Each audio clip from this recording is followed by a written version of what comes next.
이번 주부터 중고등학교들이 개학을 시작했죠. 다음 주에는 초등학교를 포함해 거의 모든 학교가 문을 열 텐데요. 코로나19 4차 대유행의 기세가 무섭지만 이 교육부는 어떤 상황에서도 학교는 가장 먼저 문을 열고 가장 늦게 닫겠다. 이런 원칙을 강조하면서 등교 확대를 결정했습니다. 그렇다면 우리 학교 현장은 얼마나 준비되어 있을까요? 오늘 KBS 생생토론에서는 이 등교 확대를 위한 필요 조건은 무엇인지 점검해 보겠습니다. 그럼 먼저 토론에 함께 하실 분들부터 소개해 드리겠습니다. 세종시 교육청에서 최규진 교육감 나오셨습니다. 네, 안녕하세요. 전국 교직원노동조합 대전지부 신정섭 지부장 함께 하겠습니다. 안녕하십니까. 사람과 교육연구소에서 박재원 부모연구소장 시간 내주셨고요. 네, 반갑습니다. 마지막으로 참교육 학부모의 대전지부 강영미 대표 함께하겠습니다. 네, 안녕하세요. 반갑습니다. 본격적인 토론에 앞서서 관련 영상부터 보시고 이야기 이어가겠습니다.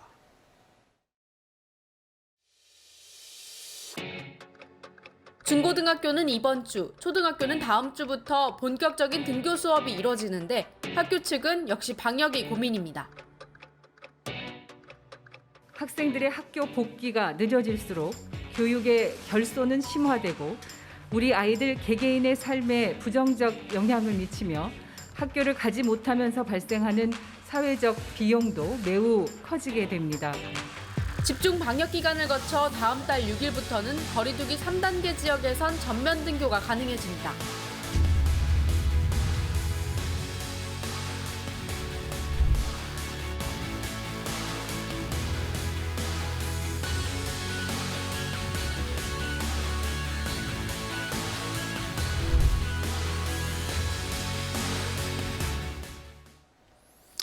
네, 학생들이 여름방학을 마치고 2학기를 시작했습니다. 다음 주면 거의 모든 학교가 문을 열 텐데요. 교육부가 방침을 밝혔는데 등교 확대에 방침이 찍혀 있습니다. 저희 지역도 다르지 않을 것 같은데요. 교육감 일단 저희 지역 상황부터 좀 얘기해 주시죠. 세종도 마찬가지로 2학기에는 등교 확대 쪽에 방점을 찍고 계시죠? 네, 그렇습니다. 세종은 애초에 작년도에 네. 원격 수업을 좀 진행하면서 하다 보니까 네. 교과 진도는 그럭저럭 비대면 수업으로 가능하지만 네, 네, 네. 학생들의 기본 생활이 무너지고 네, 네. 관계 훈련을 할 수 없는 속에서 네. 굉장히 많은 문제가 나타나더라고요. 그래서 네. 모든 교육 공동체, 학부모님들 모임, 그다음에 교사들 모임, 교장단 모임 이렇게 전체적으로 의견을 모아서 가능하면 최대한 등교를 넓혀보자라는 데 네. 합의를 했어요. 그래서 네, 네. 작년도 10월경부터 등교를 최대한 넓혀 나갔고 네. 올해 1학기 때 3월 2일부터 1학기 내내 전면 등교를 전체적으로 실시했습니다. 네. 그래서 이제 2학기 돼서 전국적으로 전면 등교를 한다 그러면 세종은 한 발짝 더 나아가서 네, 네. 사실 그동안 아이들이 정말 하고 싶었는데 못한 것 제일 아이들이 원하는 것이 네. 그 체험학습이거든요. 그래서 예. 1박 2일 이런 건 어렵지만 소규모 단위로 체험학습을 가능하면 2학기인데 해보자.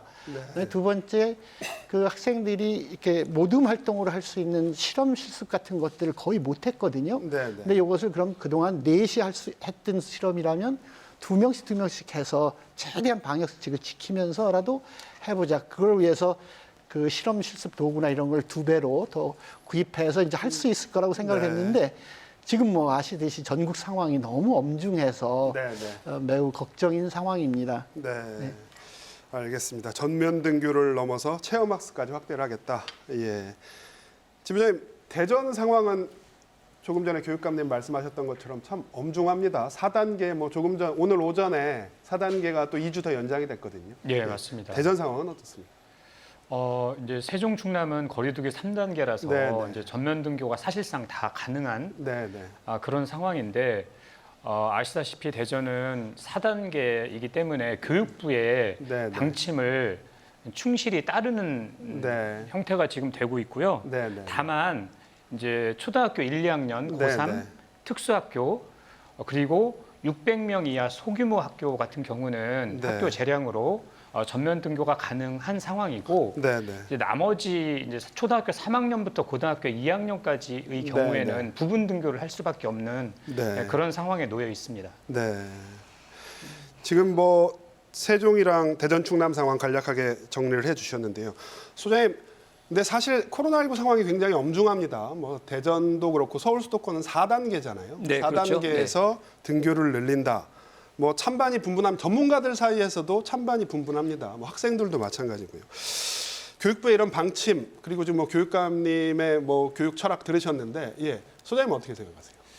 기본적으로 이제 우리가 코로나에 대한 학습 효과 이런 측면을 좀 봐야 될 것 같아요. 네, 교육부가 일단 전면 등교 가급적 학생들이 학교에서 생활할 수 있는 시간을 늘리는 쪽으로 이렇게 방향을 잡은 것은 네, 네. 뭐 물론 이제 일부 감염 확산에 대한 우려가 있긴 하지만 네, 네. 국민적인 합의가 좀 있는 것 같습니다. 네, 특히 네. 학부모님들은 예. 너무너무 힘든 시간을 보내고 있기 때문에 네, 네, 네. 전적으로 지지할 것 같은데 네, 네. 문제는 이제 이게 실효성 있는 정책으로 되려면 네, 말씀드린 것처럼 단위 학교의 자율성 네. 그리고 이제 교육감님 말씀하신 어떤 교육 공동체 구성원들 사이에 네. 뭔가 합의에 합의, 의한 예. 실질적인 어떤 대책으로까지 이렇게 연결이 된다면 네, 네, 네. 그러면 두 마리 토끼 잡는 게 가능하지 않을까 이런 생각도 좀 들어요. 예. 네, 방역 문제와 함께 네, 아이들이 이 배움과 성장의 결손을 최소화시키는 쪽으로 그렇게 교육부의 방침이 잘 작동하기를 바라는 마음입니다. 네. 네. 등교 확대 방침에는 뭐 대체적으로 찬성은 하지만 성과를 내려면 아직 가야 할 길이 멀다. 네. 대표님 뭐 지금 자녀 직접 키우고 계시잖아요. 네. 예, 예. 뭐 교육부 등교 늘리겠다고 합니다. 뭐 어떻게 생각하세요? 네, 개인적으로는 네네. 찬성이고요. 네, 네, 여름방학 전에 학부모들 대상으로 2학기 전면 등교에 대해서 설문조사를 해봤는데 예, 했었죠. 네, 90% 이상이 네, 찬성을 한 것으로 나왔어요. 네, 네. 그런데 이제 지금 상황이 네, 코로나 네. 상황이 굉장히 심각해지면서 네, 네. 2학기 등교가 정말 가능한 것이냐 이런 네, 네. 우려의 목소리가 커지고 있는 것도 사실입니다. 네, 네. 돌봄이나 교육을 가정에서 좀 책임져야 되는 비율이 높아지다 보니까 네, 네. 학부모들이 굉장한 부담을 느끼고 있고 네, 네. 사실상 좀 맞벌이 부부나 예. 뭐 조선 가정이나 이런 여러 취약계층 아이들이 굉장히 방치되고 있어서 그렇습니다. 학부모들이 이제 모두 2학기에 전면 등교를 원하기는 하지만 네, 네. 아직도 전면 등교 준비가 안 된 곳이 많이 있어요. 네, 네. 이따가 뭐 과밀학급에 대해서도 네, 말씀하시겠지만 심지어 대전에서는 어느 학부모의 얘기를 들어보니 칸막이도 제대로 돼 있지 않더라 하면서 네, 어떻게 네. 학교를 보내냐 이런 걱정을 많이 해요. 네, 네. 그래서 지금 교육부에서 여러 가지 지침을 내려놨지만 사실상 네, 네. 학교 현장마다 적용하기에는 좀 부작용이 있는 경우도 있거든요. 네, 그래서 네. 좀 세세하게 학교별로 예. 지역별로 현장을 준비를 해야 2학기 네, 전면 등교가 가능할 것 같고요. 네, 네. 또 학교마다 상황이 다른 만큼 학교 네, 네. 구성원들이 좀 협의해서 네, 상황을 네. 결정하는 자율성도 부과하는 게 중요할 것 같습니다. 우리 박 소장님 말씀이랑 뭐 일맥상통합니다. 네. 뭐 교육부가 일일이 세세한 것까지 다 이렇게 지침을 내릴 수는 없잖아요. 그러니까 자율적인 자율성 그리고 구성원 간의 합의 네. 이런 게 중요할 것 같은데요. 지부장님 그것 좀 여쭤볼게요. 교육부에서 등교 확대를 결정하면서 내놓은 이제 근거가 학교가 더 안전하다는 거였거든요. 뭐 학생들의 감염 경로를 이렇게 조사해 봤더니 가정이 49%로 가장 많고요. 그리고 지역 사회가 23%. 학교에서 감염된 사례는 불과 16%밖에 안 됐다. 학교가 더 안전하다. 그래서 등교 확대를 결정했다는 건데 동의하십니까? 물론 이제 통계로 따지면 네네. 상대적으로 네, 네. 학교가 훨씬 더 안전하다는 것은 네. 대부분 공감을 하시는 것 같아요. 네. 그런데 이제 뭐 가족 간 전파, 그러니까 외부 자극에 의한 네. 가족 간 전파나 뭐 지난번 학원이나 뭐 태권도장 같은 네, 네. 그런 사교육에서 출발한 감염이 네, 네. 훨씬 더 많은 건 사실인데 네, 네. 다만 여기서 우리가 좀 경계해야 할 것은 아무리 학교 현장에서 최선의 방역을 시행한다 해도 네, 네. 코로나19 바이러스를 완벽하게 차단할 수는 없기 때문에 그렇죠. 절대적으로 안전하다 이런 말은 아무도 할 수 없는 거고 네, 네, 네. 늘 경계를 늦추지 말고 네, 네. 안전한 교육 활동이 이루어질 수 있도록 네, 네. 모든 구성원들이 예. 최선의 노력을 기울여야 하는 원칙만큼은 여전히 유효하다. 네. 이렇게 말씀드리겠습니다. 네. 실제로 학교가 실질적으로 가장 안전한 건 사실이었어요, 그동안. 예. 근데 그렇게 하려니 사실 학교 안에서 근무하시는 모든 분들, 학생들은 학생들대로 정말 어려웠고요. 네네. 근데도 우리 학생들이 무엇보다도 방역 수칙을 잘 따라주고 네네. 친구들이 혹시 어기려고 하는 것들을 스스로 네네. 제어할 수 있는 정도의 역량이 있었습니다. 네네. 그리고 그것을 지켜내기 위해서 교직원 전체가 네네. 그리고 학부모님들이 함께 해주신 노력이 있었기에 그게 가능하긴 했습니다. 그래서 네네. 어쨌든 등교하는 게 맞는데요. 누차 말씀하셨지만 실제 너무 세부적인 매뉴얼은 네네. 아무리 세부적으로 매뉴얼을 잘 짜도 어떤 상황이 딱 발생했을 때 거기에 딱 맞는 매뉴얼은 존재하지 않습니다. 맞습니다. 결국 예. 그 상황을 닥쳤을 때 가장 자율적으로 예. 결정할 수 있는, 그래서 지난번 코로나를 겪으면서 보니까 가장 민주적인 학교가 가장 그 방역에도 힘을 갖고 잘 대응하더라는 게 실제로 증명이 됐거든요. 네네. 그래서 저희 교육청에서도 많은 교육청에서 그렇게 하고 있습니다만은 네네. 최대한 매뉴얼은 들이되 네. 실제 상황이 발생했을 때 모든 결정은 학교에서 자율로 하시라. 네네. 그리고 거기에 대해서 그렇게 결정하신 것에 대한 책임은 네네. 교육청에서 지겠다라고 네. 해서 학교에서 자율적으로 하실 수 있도록 했을 때 실질적으로 전면 등교가 훨씬 더 안전하게 진행될 네. 수 있을 거라는 생각도 듭니다. 네. 저는 소장님 네, 말씀하시죠. 일단 실제로 감염 경로에 대한 물론 통계가 있는데 네네. 현실에도 보면은요. 네네. 예를 들면 저도 이제 만약에 내가 감염이 됐다. 네네. 복잡해지거든요. 그렇죠. 네. 뭐 흔히 얘기하는 이제 민폐인데 민폐도 이제 그런 민폐가 없지 않습니까? 그렇죠. 특히나 아이고, 이제 네. 그 제가 볼 적에는 학생들이 학원을 가거나 이런 경우에도 마찬가지고요. 네네. 감염 수칙을 지킨다 안 지킨다 이런 걸 떠나가지고 네네. 예를 들면 감염이 됐다라 하더라도 제가 볼 적에는 본의 아니게 은폐 가능성이 있어요. 그렇죠. 워낙 이제 피해가 컸기 예. 때문에 예, 예. 지역사회도 마찬가지고. 근데 예. 비교적 이제 학교는 공공기관으로서 기본적인 어떤 방역 우려나 이런 것들에 대해서 되게 열린 마음으로 네네. 자진 신고라든지 아니면 네. 여러 가지 공개적인 조사 이런 것들이 가능하지 않을까라는 생각이 들어요. 네네. 그래서 저는 학교가 지금 교육관이 말씀하신 것처럼 민주적 운영을 통해서 네네. 구성원들이 예를 들면 나만 안 걸리면 된다가 아니라 우리 네네. 공동체를 지키기 위해서 나도 노력해야 된다 이런 네네. 마음을 가지고 조금이라도 어떤 위험 요인이 있을 때 적극적으로 네네. 알리고 또 네네. 그에 대한 선제적인 조치를 취한다면 네. 오히려 저는 학교가 방역의 중심이 되지도 않을까 이런 생각도 해봅니다. 네. 네. 사실 청소년 입장에서는 사춘기의 예민한 시기에 감추고 싶을 수도 있을 것 같거든요. 그런 걸 오히려 이렇게 속을 터놓고 얘기할 수 있는 그런 분위기를 만드는 것도 굉장히 중요할 것 같습니다. 저 얘기 좀 해볼게요. 교직원분들 뭐 백신 접종 하기로 하셨는데 일정이 좀 연기됐습니다. 그래서 아니 2학기 수업 중에 선생님들 백신 맞으러 가면 뭐 수업은 어떻게 할 거냐라는 우려부터 현장에 혼란이 좀 있다고 하는데요. 지부장님 뭐 어떻게 보세요? 저는 이제 고등학교 교사라서 네네. 이제 2차까지 백신 접종을 완료했는데 고3 선생님들만 다 맞으신 겁니까? 고등학교 아니요, 고등학교 선생님들 다 맞으셨습니까? 예. 그런데 아시다시피 이제 백신 수급에 차질이 생겨서 네네. 원래 예정보다 2주 정도, 2주 정도 이제 접종 일정이 좀 연기가 됐는데 네네. 사실 뭐 일정 부분 불안감이 조금 더 이제 생기는 건 사실이지만 네네. 뭐 심한 혼란은 저는 없다고 생각하는 게 네네. 사실 백신을 2차까지 접종 완료했다고 해서 돌파 감염이 없는 건 또 아니잖아요. 네네. 이제 감염 가능성이 낮아진다는 것일 뿐이지 네네. 돌파 감염 자체를 다 막을 수는 없기 때문에 네네. 한 2주 정도 이렇게 연기가 되었지만 네네.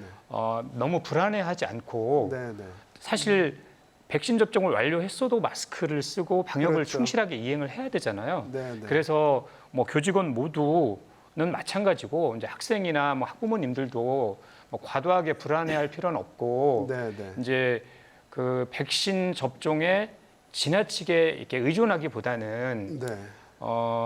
학교 전체를 안전한 공간으로 만들기 위한 네, 네. 그런 종합적인 노력을 여전히 기울여야 네. 되지 않겠냐 이렇게 네. 봅니다.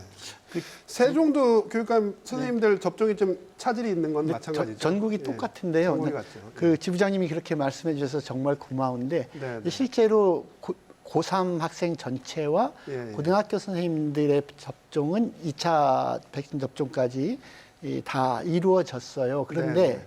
이제 나머지 선생님들 일정이 원래 8월 말까지 다 계획되어 있다가 2주 정도 늦춰지니까 네, 네. 근데 실제로 백신 접종을 하신 이 젊은 선생님들이 하루나 이틀 이렇게 그 후유증이라 그러나요? 그런 증상이 좀 공가를 나타나는 내셔야죠. 경우가 예, 예. 많으신 거예요. 그런데 그런 아. 분들이 여러 명일 때 이 수업 일정이나 이런 것에 이제 굉장히 걱정들을 하시는 네, 게 네. 당연하지요. 그래서 그런 이렇게 늦춰진 것에 대해서 저희는 학교 단위에서 이 가장 많은 선생님들이 접종하는 날 그런 네. 때를 대비해서 그 재량 휴업을 한다거나 네, 네. 그런 시기에 특정하게 이제 전면 네. 등교 수업하는 과정에도 그런 날은 원격 수업을 학교에서 자체적으로 결정해서 하실 수 있도록 하면서 네. 슬기롭게 극복해 나갈 수 있지 않을까 이렇게 네. 생각합니다. 네. 네.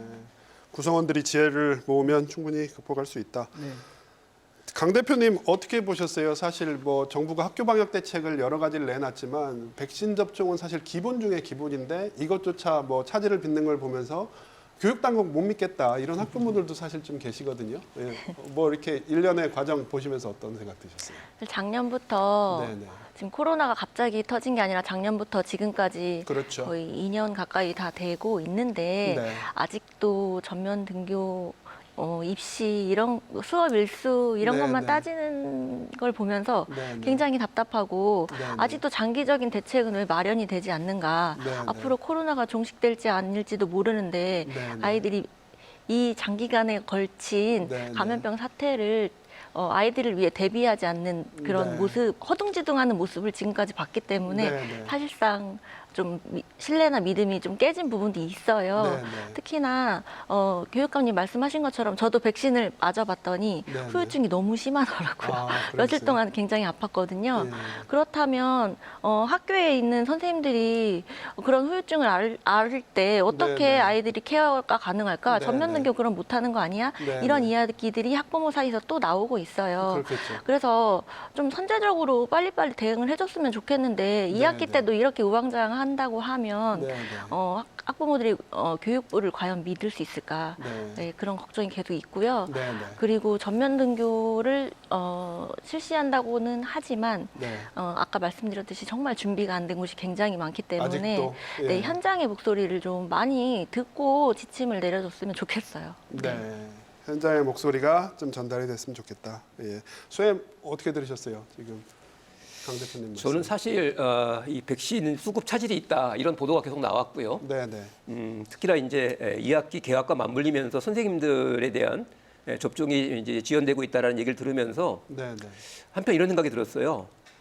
솔직한 심정이 네. 그런 얘기 해서 뭐 하는데 이런 생각이 네. 들었거든요. 어떤 의미입니까? 예, 그러니까 뭔가 이렇게 불신을 자꾸 조장하고 네, 제가 볼 네. 적에 이건 일종의 이제 불가항력, 자연재해와 비슷한 것 같아요. 네. 예, 물론 이제 정부가 일정 정도 뭐 문제가 있다 이런 이제 비판은 필요한데 네, 네, 네. 지금 시기에 어떤 정보 비판이 중요한 것이 아니라 네, 네. 오히려 이제 그렇게 함으로 해서 혼선을 빚고 있는 교육 현장과 네, 그다음에 가정에서 정말 아이들과 힘겹게 네, 사투를 벌이고 있는 어떤 부모님들 입장을 생각한다면 네, 네. 그런 얘기들을 통해서 서로 힘을 빼기보다는 네, 네. 현장에서 지금 이제 강민희 대표님 말씀하신 것처럼 예, 예. 구성원들끼리의 서로 간의 어떤 그런 합의와 존중이 너무너무 중요한 것 같거든요. 네, 네. 상황은 대단히 유동적인데 그럼에도 네. 불구하고 우리 학교, 우리 학급, 우리 지역은 지키자 네. 이런 논의들 쪽으로 가는 것이 더 바람직하지 않을까라는 생각이 들어서 네. 되게 아쉬웠습니다. 네. 네. 여기서 그 교육감님께 저것 좀 여쭤볼게요. 세종의 경우에 작년부터 시차 등교라는 시스템을 처음으로 도입을 했습니다. 뭐 저희 어릴 적만 해도 뭐 워낙 학교에 학생이 많다 보니까 오전반, 오후반 이렇게 나눠서 오후에 등교하는 친구들도 있고 했었는데 뭐 서울시교육청 발표를 보니까 서울시교육청도 시차 등교를 따라 하겠다고 하더라고요. 시차 등교 어떤 이런 전면 등교를 위한 대안으로서 가능성이나 효과가 충분하다고 보십니까? 충분할 수는 없는데요. 네, 네. 네, 어쨌든 그 실제로 저희 세종 지역에도 이제 1,000명이 넘는 학교, 이제 과대 학교가 예, 12군데가 있어요. 네, 그러다 보니까 실제로 그 많은 학생이 동시에 이거는 안 되는 거죠. 그래서 네, 네. 그 세종은 애초에 그 1,000명 이하의 학교는 매일 이렇게 등교를 할 수 있게 하되, 네, 네. 1,000명이 넘는 학교는 어쩔 수 없이 차등교를 했어요. 근데 그 1,000명이 안 되는 학교들도 이렇게 등교 시간을 조정을 해서 네, 네. 5, 6학년은 8시에 오고 네. 꼭 그렇게 그 3, 4학년은 8시 20분에 오고 1, 2학년은 8시 40분에 오는 식으로 해서 등교 때부터 이렇게 좀 나누기도 하고요. 네, 네. 급식 시간도 그렇게 네, 이제 네. 나누기도 하는데, 이제 1,000명이 넘는 학생들 같은 경우에는 방역 지침 자체가 있기 때문에 네, 네. 그래서 그 방역 전체 3분의 2를 지켜야 되니까 네, 네. 그래서 1, 2학년은 매일 등교니까 매일 등교를 하고, 네, 네. 이제 5, 6학년이 이 등교할 때는 5, 6학년이 오전에 네, 네. 등교를 하고 1, 2, 3교시가 끝났을 때, 네, 3교시 끝날 때 3, 4학년이 와서 네. 식사를 먼저 해요. 이렇게 네. 그 3교시 끝나고 나서 하고, 그 친구들이 그 급식이 끝나고 수업에 들어갈 때 5, 6학년들은 그다음 시간에 이제 점심을 먹는 네. 이런 방식으로 해서 전체 등교를 하고 매일 급식을 할 수 있고 매일 선생님 얼굴을 보고 친구들과 함께 생활할 수 있도록 하니까 훨씬 더 힘이 든 건 사실이지만, 실제로 그렇게 하니까 학생들의 일상 회복이 상당히 되고 네. 정서적인 안정이 되고 학습 결손이나 이런 문제도 다른 시도에 비해서 상당히 세종이 적을 수 있었던 것이 네. 지난 한 학기를 온전히 듣는 등교를 했기 때문에 가능했거든요. 네. 그래서 다른 시도에서도 쉽진 않지만 네, 네. 그렇게 하는 것이 효과적일 수 있겠다 이렇게 생각을 합니다. 다른 시도에서 이제 세종 모델을 따라한다고 하면 어떤 점을 제일 좀 주안점을 둬야 될까요? 역시 제일 걱정이 점심 시간일 겁니다. 급식 점심 시간이. 시간. 그래서 그 저희는 그래서 그 급식 시간에가 아무래도 마스크를 벗을 수밖에 없고, 네, 그래서 네. 그 급식실에서의 그 생활 지도 일체 서로 이야기하지 않고 이런 지도를 적어도 한 달 정도는 꾸준히 이제 이렇게 해주는 게 필요하고요. 네, 네. 저희는 이번 2학기 때 그 모든 학교에 열화상 카메라가 있거든요. 네, 있는데 그 모든 학교에 한 대씩 더 해가지고 급식실 앞에 한 대를 더 설치해서 네, 들어갈 네. 때 한 번 더 그냥 그 체크가 자동적으로 될 수 있도록 네, 열화상 네. 카메라를 주도록 해 있고, 급식실을 그 시차를 두고 이용하게 하면서 그 지정 좌석제, 네. 그래서 몇 번이 앉는 자리, 네. 자리 이런 식으로 해가지고 급식 시간에 이 지도가 네. 굉장히 유념할 필요가 있다고 생각합니다. 네. 지부장님 지금 뭐 교육감님 말씀해 주셨는데 뭐 같은 얘기입니다. 방역 인력 얘기를 좀 해보면요. 특히 급식 시간이 지금 중요하다고 그러셨는데 뭐 교육부에서 1학기 때 몇 명이죠? 54,000명인가 방역 인력 지원하겠다고 그랬는데 사실 그것도 안 지켜졌거든요. 근데 이번에 등교 확대를 얘기하면서 2학기는 전국적으로 6만 명 정도 방역 인력을 뭐 지금 지원을 해주겠다 이렇게 하는데 사실 방역 대책은 변화가 크게 있나? 좀 그런 우려가 많이 듭니다. 뭐 방역 대책은 뭐가 달라졌지? 그러니까 등교를 확대하면 방역 대책도 뭔가 보강이 돼야 될 건데 그런 부분은 잘 눈에 안 띄는 것 같거든요. 이런 부분은 어떻게 생각하세요? 사실 이 뾰족한 대책은 마련하기 쉽지 않다 이런 생각이 들고요. 예. 그 이제 교육부에서 추가로 이제 지방교육재정 교부금이 좀 늘어나서 네, 네. 이제 시도교육청에 예산을 좀 많이 배부를 했습니다. 그래서 물론 교육청마다 좀 편차는 있지만 네, 네. 이 방역 관련 이제 인력이나 물품이나 네. 이런 예산을 좀 더 늘리고 네, 네. 이렇게 하는 방향성은 이제 좀 바람직하다고 보는데 여전히 이제 학부모님들이 네, 혹은 이제 선생님들이 보기에는 충분하진 않다. 근데 네, 사실 엄밀히 따지면 오늘도 우리가 안전한 학교 필요 조건을 얘기하고 있는 것이고 네, 네. 충분 조건은 사실 없잖아요. 네, 네. 그래서 주어진 여건 하에서 최선의 방안을 이제 찾는 게 중요한데 네, 네. 아무래도 이제 교육감님 말씀하셨지만 가장 우려되는 부분은 이제 급식실에서의 네. 이제 감염 우려 네. 그것을 최소화하기 위해서 이제 열화상 카메라뿐만 아니라 네, 네. 이제 교육활동 지원 인력 이런 분들과 교직원이 좀 합심을 해서 네, 네. 이제 아이들 지정자석뿐만 아니라 네. 이제 식사할 때 대화를 하지 않거나 네, 네. 이런 여러 가지 그 구체적인 그 대책들이 네, 네. 학교 현장에서 잘 지켜질 수 있도록 노력을 기울이는 것이 네. 현재로서는 가장 중요한 것 같습니다. 네. 죄송한 저도 한 말씀만 네. 더 드리면 이 방역 인력 관련해서 저희가 이제 1학기 3년 등교 하는데도 500여 명 정도가 학교에서 그 원하는 대로 다 드렸거든요. 근데 2학기 돼서는 저희들이 조사를 했더니 한 750명 정도. 네, 그래서 네, 네. 그러니까 50%가 늘어난 인원이에요. 그래서 네, 하라는 대로 이제 어쨌든 그 구하도록 했는데 여기서 네. 방역 인력 지원은 가능한 한 최대한 한다는데 그거보다 더 중요한 것은 네, 네. 몇몇 학교에서 그 방역 인력 하실 때 이제 최소한의 봉사를 드리게 되거든요. 그래야죠. 그런데 네. 학부모회에서 학부모님들 중에서 학부모회에서 그것 방역 활동을 하실 수 있는 분들을 스스로 선정을 해서 네. 그분들이 방역 인력으로 이렇게 투입이 되니까 네, 네. 그냥 밖에서 일반적으로 모집한 방역 인력과 달리 네, 네.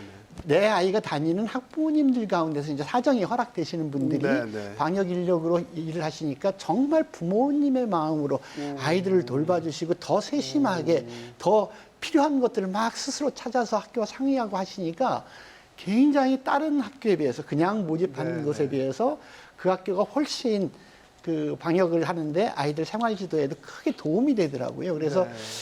다른 학교에서도 네. 가능하면 그런 방식을 해줄 수만 있다면 네, 네. 굉장히 아이들에게 도움이 되지 않을까 생각을 합니다. 네, 우리 예, 말씀하시죠. 저도 이제 그런 학교를 본 적이 있습니다. 네, 네.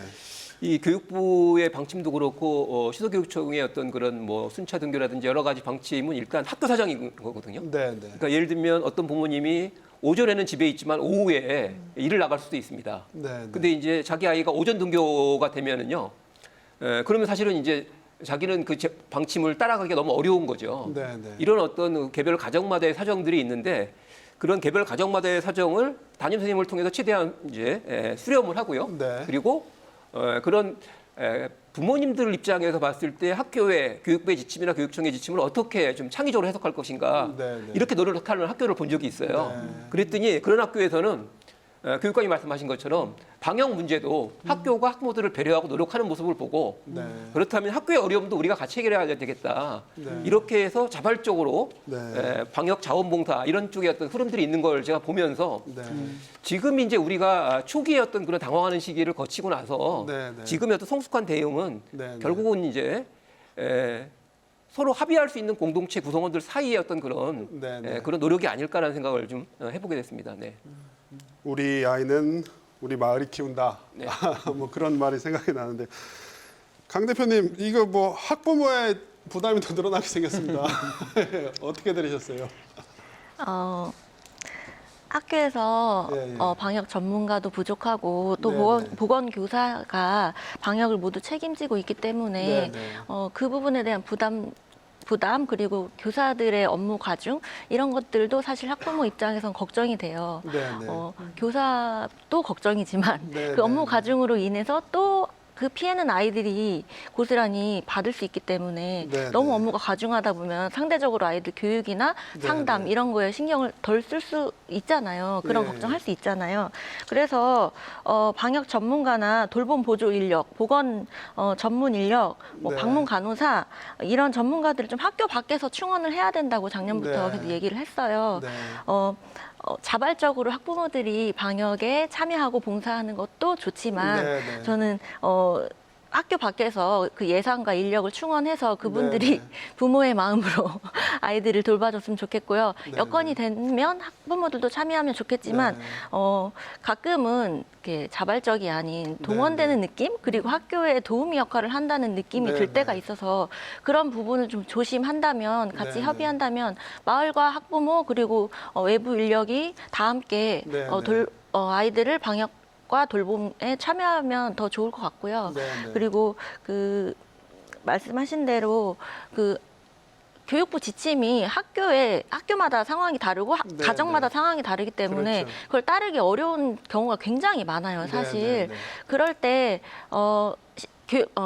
세종에서 시차 등교를 한다고 했잖아요. 그런 네네. 경우에 가정 여건에 따라서 네네. 돌봄이나 뭐 원격 수업 지원이나 이런 네네. 부분들을 가정의 상황을 다 조사해서 학교별로 좀 자율적으로 하면 좋을 것 네네. 같아요. 그리고 체험학습이나 이런 가정학습 비율도 네네. 가정 상황에 따라 다르기 때문에 그 네네. 부분도 좀 재량껏 학교에서 정해주면 방역에 더 도움이 될 것 같습니다. 네. 공동체 지혜를 모으는 것도 중요하지만 학교 자체의 노력, 어떤 교육부의 어떤 대책 이런 게 더 중요할 수도 있다는 말씀 저도 100번 공감이 가는데요. 그 부분 지부장님 이 부분은 지부장님께서 좀 세게 말씀해 주실 수 있을 것 같은데 그 선생님들 하는 얘기가 업무 경감 대책은 늘 빠졌다. 사실 코로나19로 원격 수업도 아래 아이들 가르치는 업무량은 엄청 늘어났는데 공문부터 무슨 검사 시행해야 되고 뭐 보고서 만들어야 되고 이런 선생님들의 일은 그대로다. 이거 문제 제기하시는 분들 많거든요. 이 부분은 어떻게 보십니까? 예, 일단 좀 분명히 하고 싶은 게 예. 이 학교에서의 방역의 책임을 네. 보건교사한테 다 떠넘긴다거나 이런 일은 절대 있어서는 안 된다 이런 생각이 들고요. 그렇죠. 예. 보건 선생님도 아파서 병가를 낼 수도 있고, 아, 그럼요. 예, 그리고 이제 업무가 너무 과중해지면 네. 다른 부분에 소홀할 수밖에 없는 거거든요. 그래서 여러분들이 좋은 말씀 해주셨는데, 이제 지역 사회가 협력해서 네, 네. 이제 안전한 학교 생활이 가능하도록 지혜를 모으는 건 반드시 필요하다고 보고요. 네, 네. 이제 그럼에도 불구하고 사실상 교직원에게 많은 네. 부분 역할들이 이제 맡겨지는데 이제 교사 네. 입장에서 보면 대면 수업은 별도로 또 하고 그것도 마스크를 한 상태에서 네, 네. 대면 수업 준비도 해야 되고 뭐 원격 수업 네, 네. 그리고 이제 방역 생활지도 네. 그 이외에도 관련한 일반 행정 업무들이 상당히 많습니다. 그렇죠. 그래서 여러 가지 중첩된 임무들이 맡겨지면서 이 혼자서 그런 걸 다 수행을 하다 보면 아무래도 이제 교육 활동에 좀 소홀해지는 측면도 분명히 있거든요. 물론 네, 선생님 네. 입장에서는 교육 활동이 최선이고 거기에 가장 큰 무게 중심을 두지만 교무 업무나 행정 업무들이 줄어들기는커녕 자꾸 늘어나게 되면 네, 네. 어쩔 수 없이 몸은 하나고 네, 이제 네. 다른 부분이 이제 소홀해질 수밖에 없거든요. 그래서 네, 저는 이 교육 당국이 이런 네, 대책을 내놓을 때 네. 뭐 과감하게 좀 뭐 전시성 사업들은 좀 폐지를 한다거나 네, 네. 이제 업무 추진이 조금 더 이제 수월하게 네, 네. 가능한 그런 부분들이 좀 뒷받침이 되어야 네, 네. 소홀해지는 부분이 좀 줄어들지 않을까. 그래서 지금이라도 좀 그런 대책이 좀 보완되었으면 하는 그런 바람입니다. 교육감 어떻게 들으셨어요? 뭐 학교 현장에서는 뭐 학생들 체력 검사라든가 뭐 건강 검진 같은 거 이런 업무들이 코로나 전으로 돌아갔다. 그러면서 오히려 업무가 더 늘었다. 이렇게 좀 불만 제기하시는 선생님들도 좀 계신 것 같은데요. 예. 단순한 불만 아니고 현장 선생님들이 정말 어려우신 게 사실입니다. 네. 생활지도가 훨씬 더 늘어났고 네, 네. 방역 관련해서도 물론 그 책임을 전적으로 지는 건 아니지만 해야 할 일이 늘어난 게 사실이고요. 네. 그래서 심지어는 그런 얘기도 했어요. 작년에 주요 업무 계획이라고 쭉 되어 있던 것 가운데서 네. 코로나를 처음 맞는 상황이라서 이런 일들은 어쨌든 올해는 안 하는 걸로 이렇게 네. 해가지고 그걸 다른 데로 예산을 돌리기도 하고 이런 일들이 꽤 있었습니다. 그래서 제가 그렇게 얘기를 했어요. 이거 이렇게 해서 코로나 때문에 안 했는데 안 해도 우리 학생들이 정상적으로 성장하고 그 학생들의 학업하고 생활하는 거 지원하는데 아무 문제가 없었다면 네. 이번 기회에 없애는 건 어떤지에 대해서 깊이 고민하자. 네. 실제로 그렇게 업무를 좀 실질적으로 없애보자. 그래서 거의 모든 교육청에서 현재 정책 사업이라고 하고 있는 많은 일들을 정비해서 지금 오늘 우리 학교에 이게 필요한 것인가에 대해서 한 번 더 살펴보고 사업을 할 수 있도록 굉장히 많은 노력들을 하고 있고요. 네, 네. 그리고 학교에서 어쩔 수 없다 그러는데 선생님들이 굉장히 부담스러워하는 것을 가능하면 저희 같으면 교육청, 다른 시도 같으면 교육지원청에서 예를 들면 방과 후 관련해서 업무가 꽤 많습니다. 네. 선생님들 모집하고 뭐 이런 거. 이 업무를 저희 같은 경우에 학교 지원센터에서 가져와서 그 학교에서 선생님들이 안 할 수 있게 하거든요. 네, 네. 중등 같은 경우에 기간제 교사를 늘 알아보고 채용하고 뭐 관리하는 역할이 있는데 이것도 이제 교육청 지원청 저희들이 지원센터라고 만들어 거기서 이제 대신 해드리고 하거든요. 이렇게 어쨌든 최대한 학교 선생님들의 업무를 덜어드리려고 노력하고 있고 그렇게 해야 된다고 보고요. 거기에 하나 더해서 출장 없는 기간, 저희들 같은 경우에 공문 없는 주간, 네. 출장 없는 기간, 연수 없는 기간 뭐 이래가지고 이 좀 심각한 시기에는 정말 웬만한 연수 같은 건 좀 하지 말자 이렇게 네. 하기도 합니다. 그런데 여기서 내가 꼭 말씀드리고 싶은 게 똑같은 학교인데요.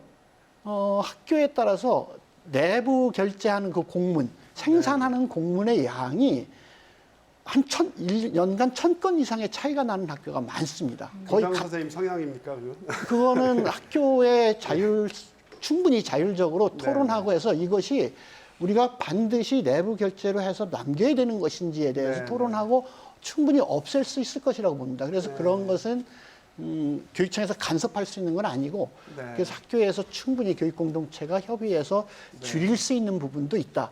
여기에 교육청이 하나 더 노력하고 있는데 어려운 것 중에 하나는 법령으로 쭉 쌓여와서 이것이 실효성과 상관없이 법에 따라서 할 수밖에 없는 것들이 있어요. 네. 그리고 시도별로 그 의회에서 만든 조례에 의해서 만든 것들이 있습니다. 예. 뭐 화장실 조례 예를 들면 있어요. 그래서 화장실을 매일 점검하는 이런 것들이 이게 꼭 필요한가에 대해서 그래서 이제 저희 같은 경우에는 조례를 다시 쭉 살펴보면서 조례 정비를 위해서 의회와 같이 협력하는 노력을 지금 하고 있는데 네. 국회에 관해서도 그동안 쭉 관행적으로 있어 왔었던 이 법령을 네. 재정비해 주는 것이 반드시 있어야 학교 안에서 업무를 줄일 수 있다. 그렇지 않고서는 법령에 있는 것을 하지 말라고 할 수는 없거든요. 네, 공무원이기 때문에 네. 이 감사원 감사도 받아야 되고 교육부 감사도 받아야 되고 네, 네. 뭐 이런 것이 있어서 그런 노력을 실제로 이런 코로나 상황을 겪으면서 우리 선생님들이 얼마나 어려워하고 계신가를 학부모님들이 다 봤을 이런 국민적 합의가 있을 때 네. 실제로 오늘 학교에 꼭 필요하지 않은 어떤 것들이 있는가를 같이 드러내고 네. 공론화하고 국회는 국회대로 교육부는 교육부대로 교육청 교육청대로 지방의회는 의회대로 함께 노력하는 것만이 이 업무를 경감할 수 있다. 그리고 지금이 꼭 그걸 할 수 있는 적기다. 절호의 시기다. 이렇게 생각합니다. 교육감님 말씀을 우리 교육부 관계자분들께서 좀 들었으면 좋겠습니다. 소장님, 뭐 어떻게 보면 저는 근데 이제 이 행정 업무 경감 얘기가 뭐 네, 네. 오늘 내일 뭐 얘기가 아니거든요. 네, 네. 어제 오늘 얘기가 아니고 오래전부터 이게 이제 문제는 뭐 교육감님 말씀 들으면 세종은 정말 많이 달라졌겠다 이런 희망을 갖게 되지만 네, 네. 막상 이제 현장에 가서 선생님들 얘기를 들어보면 다르죠. 온도 차이가 커요. 예. 그래서 저는 지금과 같은 특별한 시기에는 네, 네.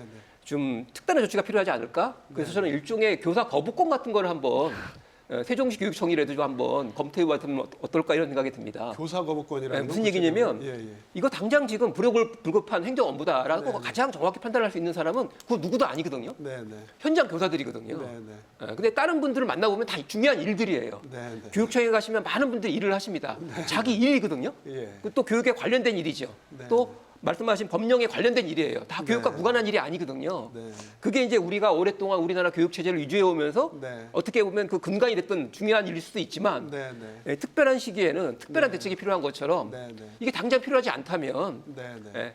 주로 현장에 계신 교사분들이 거부권을 행사하고요. 네. 저는 이런 희망을 좀 가져봅니다. 그 거부권을 행사해서 좀 절약한 시간과 노력이 있겠죠. 네. 이거를 선생님들이 개별 학생에 대한 관심과 애정으로 돌렸으면 좋겠다는 생각이 들어요. 네. 그러니까 지금 시대에 지금과 같은 시기에 부모님들 가장 바라는 것은 이런 거거든요. 네. 과연 우리나라 공교육이 네. 우리 학교가 우리 선생님이 내 아이에 대해서 얼마나 관심을 갖고 있는가를 부모님들이 네. 느끼는 거라고 생각을 하거든요. 네, 네.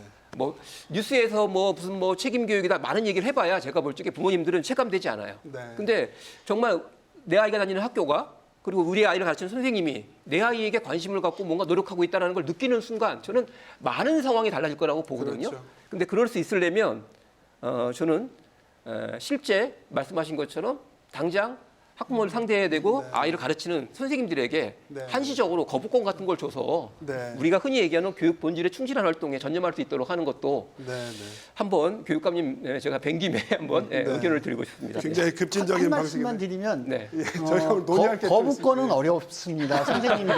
선생님들이 할 수가 없을 거예요. 왜냐하면 지금은 해도 돼 했지만 몇 년 뒤에 그거 왜 안 해서 할 수 있으니까. 그것을 이제 제도적으로 저희들이 지금 시험하고 있는 게 네. 세종에서도 여러 개 학교를 좀 자치학교를 하고 있습니다. 그 자치학교를 지정하고 그 학교에서는 그 학교는 공문을 보내지 않고 열람해서 필요한 것만 하도록. 요건 우리 학교에 꼭 필요해. 요것만 하실 수 있도록 아예 그 자치학교를 지정할 때 그렇게 할 수 있도록 법적 근거를 남겨놔서 이후에 감사가 와도 그건 학교의 책임이 아니라 교육청의 책임일 수 있도록 해서 그렇게 진행을 하고 있기도 한데 알겠습니다. 예. 그랬을 때 그 또 선생님들이 여러 가지 그 굉장히 좋은 측면이 많은데도 우리 이거 안 해도 되나 하는 불안감을 아직은 좀 그런 게 있습니다. 네, 네. 함께 노력해 나갈 일인 것 같습니다. 저희가 방향은 오늘 좀, 동의합니다. 예, 다뤄야 될 부분이 좀 아직 많이 남아 있어서요. 그 부분은 꼭 한번 짚어보고 갔으면 좋겠습니다. 강 대표님도 마찬가지실 텐데 코로나 2년 차가 되면서 학습 격차가 너무 심해졌습니다. 뭐 중위권이 없어졌다 그러잖아요. 잘하는 아이들을 뭐 좀 상위권 아이들 그리고 또 뭐 고소득층 계층 아이들은 학원이나 과외나 뭐 어떤 대체 수단들이 많지만 하위권 친구들 좀 저소득층 가정 뭐 그냥 놔버리는 친구들도 꽤 있습니다. 어떠세요? 이런 거 어떻게 해결해야 된다고 생각하십니까? 공교육의 역할이 네, 네. 동등한 교육을 받을 수 있는 권리를 제공하는 것인데 그 역할을 지금 제대로 못하고 있기 때문에 네, 네. 가정에서 부모님들이 잘 돌봐줄 수 있는 아이들 네, 그리고 그렇지 않은 아이들의 학습 격차나 돌봄 네, 공백 네. 같은 것이 차이가 클 수밖에 없어요. 네, 네. 이번에 교육회복 종합 방안을 교육부에서 발표하면서 네, 네. 그 학습 결손 해소에 굉장히 초점을 많이 맞췄더라고요. 네, 네. 뭐 교사가 학생 결손을 진단하고 특성을 고려해서 회복 프로그램을 연계한다. 네, 네. 또 생애 누적 결손을 파악해서 맞춤형 지원 방안을 마련한다. 뭐 이런 취지가 다 좋다고 생각해요, 저는. 그리고 또 결손 학생을 또 소규모반 만들어서 집중 지도한다. 네, 네. 대학생이나 뭐 4대 다니는 학생들 지역 강사를 활용해서 튜터링을 한다. 이런 여러 가지 방안이 있는데 사실 이런 시도들이 네. 지금 처음 하는 것은 아니잖아요. 네, 저희 네. 어릴 때도 나머지 공부 있었잖아요. 네, 네, 네. 그런 소규모 반을 만들어서 집중 지도하는 것도 좋지만 네. 사실 걱정도 돼요. 그 네. 아이들이 나머지 공부라는 네. 그런 공부 못한 아이로 낙인을 찍힐까봐 그래서 네, 그런 네. 것들이 좀 자발적으로 네. 이루어지기를 원하고요. 그리고 그 지역 강사나 학생을 활용한 튜터링도 마찬가지예요. 이전에 학교에서 그런 것들 시도했었는데 네, 네. 사실상 취지는 좋지만 네. 관리 감독이 제대로 되지 않으면 네. 더 역효과가 날 수 있기 네. 때문에 관리 감독 점검 그리고 평가가 제대로 네. 이루어졌는지 다시 한번 확인하고 네. 이런 제도를 제대로 활용해야 학습 결손 해소에 도움이 될 것 같고요. 네. 그리고 무엇보다 사교육에 왜 의존하는지 학부모들이 네. 그런 부분에 대한 갈증을 좀 해소하는 방안이 근본적으로 마련돼야 될 것 같습니다. 이 부분 우리 소장님 전문 분야시잖아요. 네. 한 말씀만 해주신다면. 제가 뭐 코로나 국면 이전부터 네, 네. 사교육에 대한 학습 격차부터 시작해서 네. 양극화 이런 문제 가지고 이제 오랫동안 고민을 좀 해왔는데요.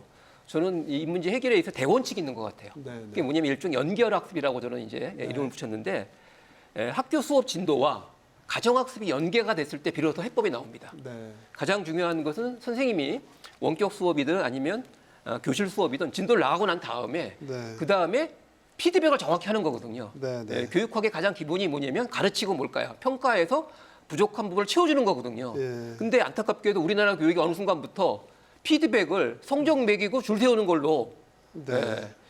안타깝습니다. 네. 결국은 이제 학습 결손이 생기면 네. 가장 정확히 알아야 될 사람은 선생님이거든요. 네. 외부 전문가가 아닙니다. 네. 그 외부 전문가가 투입된다 하더라도 네. 중요한 건 선생님과 같이 일종의 협력이 돼야 되거든요. 네, 네. 그게 되지 않고 또 다른 진도를 나가요. 예. 제가 이제 정말 안타까웠던 게 공부에 대한 의욕을 많이 잃은 그런 아이들을 대상으로 해서 우리나라 많은 교육청이 배려라는 차원으로 네, 이 아이들을 따로 모아서 전문가들을 투입해서 뭔가 프로그램을 만들어서 네. 도와주겠다.